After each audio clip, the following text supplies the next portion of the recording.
What's up, gamers? I'm John. This is my Level Up News, where I bring you news every weekday. It's the top news I gather from around the web, so you don't have to. Today's Wednesday, May 8th, 2024. Let's get you leveled up with today's news. Activision Blizzard, a well-known game publisher, is currently facing a challenging period.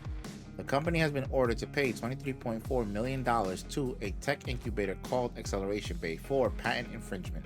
The patents in question deal with technologies used for sharing information simultaneously during multiplayer gaming, crucial for games like World of Warcraft and Call of Duty.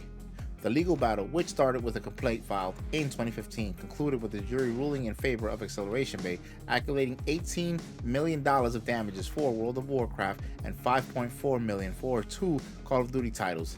Activision Blizzard, expressing disappointment and plans to appeal, claims it never used the patented technologies. This lawsuit is one of the several legal issues the company is dealing with, including other patent claims from Acceleration Bay against major firms like EA and Amazon Web Services, and internal issues such as settlements related to workspace culture. Microsoft recently announced the closure of 4 Bethesda sub-studios, including Tango Gameworks, known for their critically acclaimed game, Hi-Fi Rush. Despite the game's success and recent accolades, it wasn't enough to save the studio from shutting down, raising concerns about what it takes for game studios to stay relevant in this day and age. The closure also affects Arcane Austin and Alpha Dog, further highlighting the volatility in the gaming industry. In a related but poorly timed move, Microsoft released a new Xbox controller with promotional wording that was quickly criticized for insensitivity given the layoffs, leading to its removal. This series of events underscores the precautious nature of the gaming industry and the challenges faced by developers even amongst successful projects. Yesterday, Microsoft's Xbox division made a significant announcement regarding the closure of 4 studios, including Arcane Austin and Tango Gameworks. Developers known for their popular games like Prey, Dishonored, Tokyo Ghostwire, and Hi-Fi Rush. This decision is seen as particularly shocking against the backdrop of the industry's ongoing layoffs and contrasts sharply with the optimism that typically accompanies such acquisitions. Notably, Hi-Fi Rush had been a critical success, raising questions about the stability even successful games can offer their developers. Arcane Austin faced its own challenges with Redfall, a game that struggled through a difficult development cycle plagued by understaffing and saw no revival despite efforts to update and improve the game. The recent shutdowns underscore the nature of the game industry, even for the studios with a history of successful titles, as Microsoft shifts its focus possibly away from projects like these. Star Wars Outlaws invites players into a faithfully depicted galaxy where they can roleplay as Kay Vass, a rogue space candle similar to Han Solo.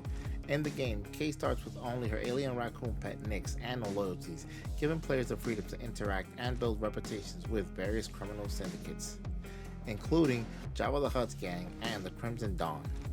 Players can navigate the game's open world by engaging in quests, making strategic decisions that affect their standings with these factions, and managing the consequences of their choices, such as dealing with bounties from displeased groups. According to lead system designer, the game emphasizes freedom, allowing players to work with or against different factions based on their immediate goals without permanent commitment. Offering a dynamic and empowering player experience, this setup ensures that the gameplay mirrors the complex moral and strategic decisions that a true space outlaw would face. The recent announcement by Microsoft to close Arcane Austin, the studio behind acclaimed titles like Prey and Dishonored, have sent shockwaves through the gaming community.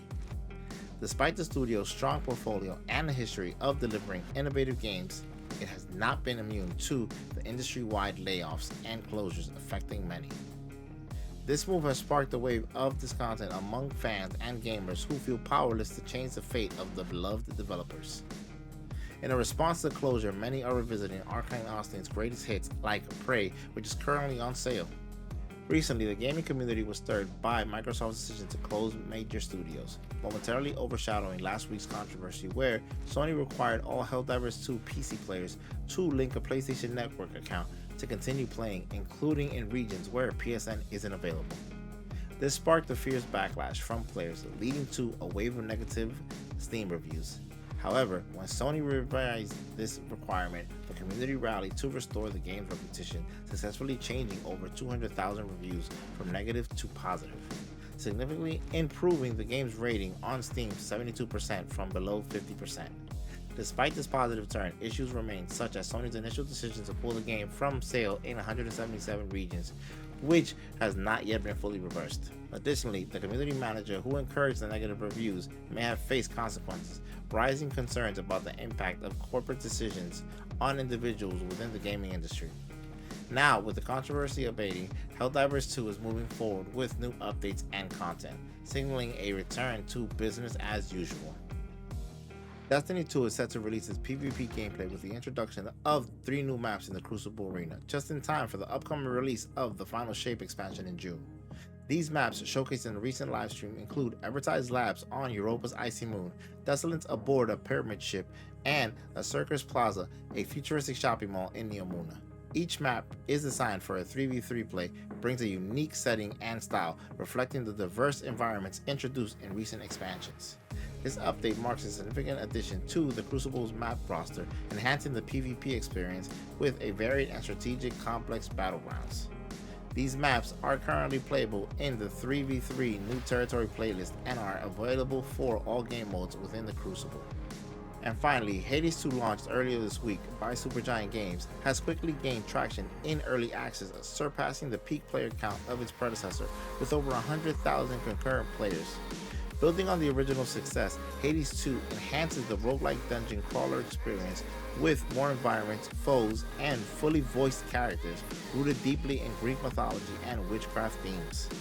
While the game is not yet complete, with more content expected to be added until the end of 2024, it has already received overwhelmingly positive reviews on Steam. Supergiant Games is utilizing the early access model to refine the game based on player feedback, promising major updates every few months to enrich the gameplay experience further. This release marks an exciting phase for Supergiant Games as they continue to develop their first ever sequel. And with that bundle of gaming news, I hope you got enough experience points to level up your gaming knowledge today. Make sure you like, share, subscribe, and don't forget to hit that little bell notification so you don't miss any new videos coming out.